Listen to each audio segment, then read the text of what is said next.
Bakla, magladlad na po kayo.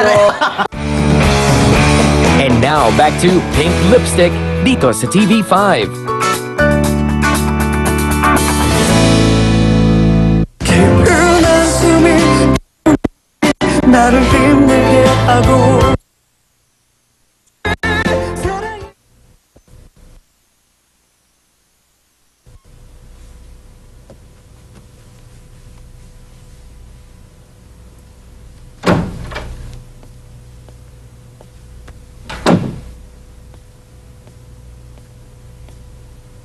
Anong ginagawa mo? Wala. Inaayos ko lang yung mga dadalhin ko sa inyo bukas. Kaninong meeting yan? Sa'yo yan ng bata ka? Ginawa to ng mami namin. Para sa amin. Si Miguel meron din ganito.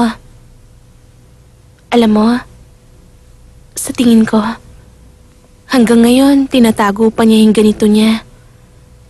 Kasi, suot niya yun nung nawala siya.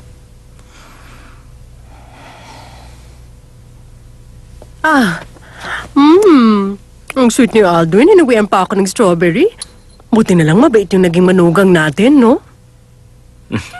Masaya ako dahil malambing siya kay Andrea. Dahil ba may suhol siyang prutas?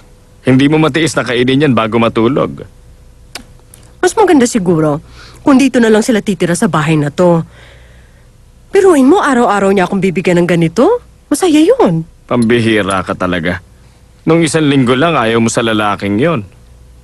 Hindi pa naman sila kasal ni Andrea nung 1 linggo. Darling, kausapin mo sila ng mabuti. Alam mo kasi pag may sariling bahay na sila, mas madadalo natin sila ng madalas. Tsaka na lang natin isipin yon. Masaya ako kasi kasama kita. Mula ngayon, hindi na ako malulungkot tuwing darating ang January.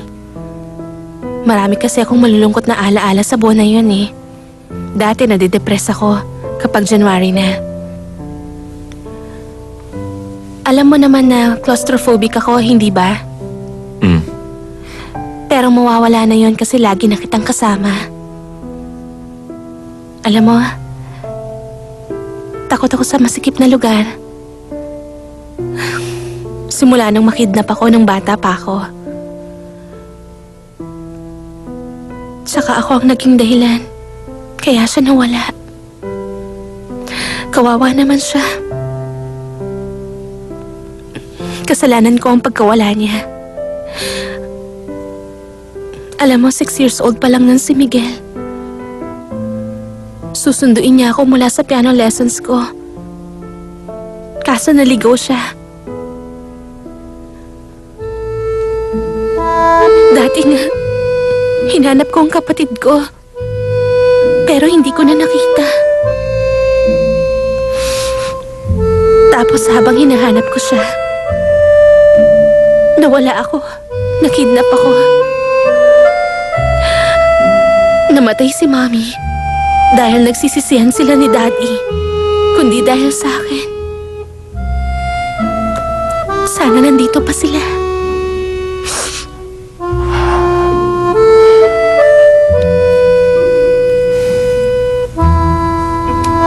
Wala kang kasalanan.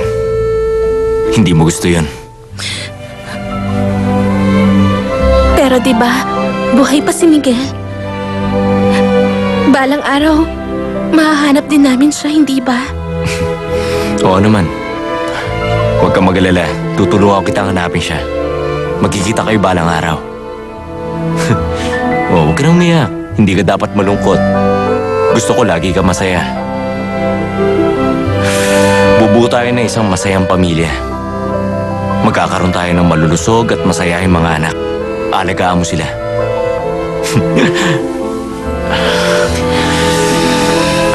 Huwag ka nang malungkot, ha? Pangako ko, hinding-hindi kita paiiyakin. Dana. Tandaan mo, ayoko maghintay ng matagal. 3 araw lang, Aldwin. Magdesisyon ka na.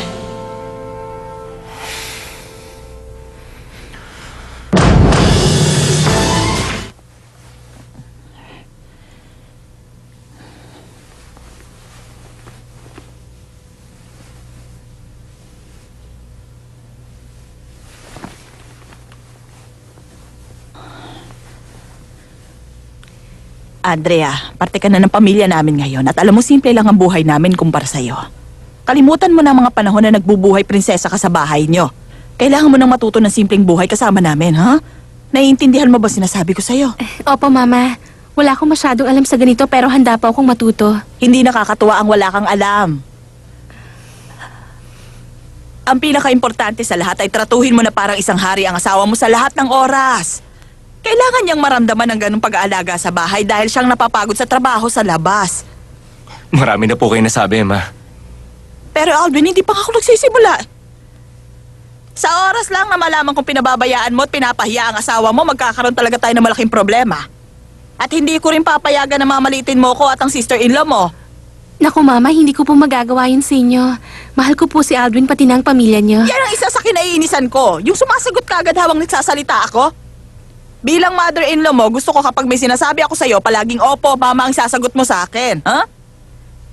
Ay, isa pa pala. Tigilan mo ng katatawag sa kanya ng Aldwin. Dapat kayong asawa mo na siya. Maging malambing ka naman. Opo, Mama. Hindi na po mauulit. Kahit naman mahirap ang pamilya namin, hindi nawawala ang respeto sa isa't isa. Bakit kulang yata yung singsing na suot mo? Ha? Po? Ano pong singsing? Ang alam ko, binigay ni Alvin sa'yo yung jade ring na pinamana pa sa akin ng mama ko. Ipinapasa yun sa lahat ng babaeng kinakasal sa pamilya. Itinago mo ba ang singsing na yun, Andrea? Ang totoo po, Mama. Mama, Kasi, Mama, ang totoo po kasi, nawala yung singsing. Ano sabi mo? Ano bang karapatan mong iwala ang isang importanteng bagay na parte na ng pamilya namin, Andrea? Pambihira ka naman! Naku, Andrea, alam mo ba kung gaano kahalaga ang singsing na yon, ha? Ay, Diyos ko naman! Andrea, ano ba yung ginawa mo? Andrea, ano ka ba naman? Mama, pasensya na po Nakakainis ka kayo sa naman. akin. Ay, baka Kasalanan ko po kung bakit nawala buhay yun. Huwag na po kayong umiyak. Ano ko? Ganun na nga siguro kababa ang tingin mo sa pamilya namin para basta-basta mo nalang iwala ang singsing na yon. Sa dami ng mga singsing mo, bakit yun pa? Mama, patawarin niyo po ako.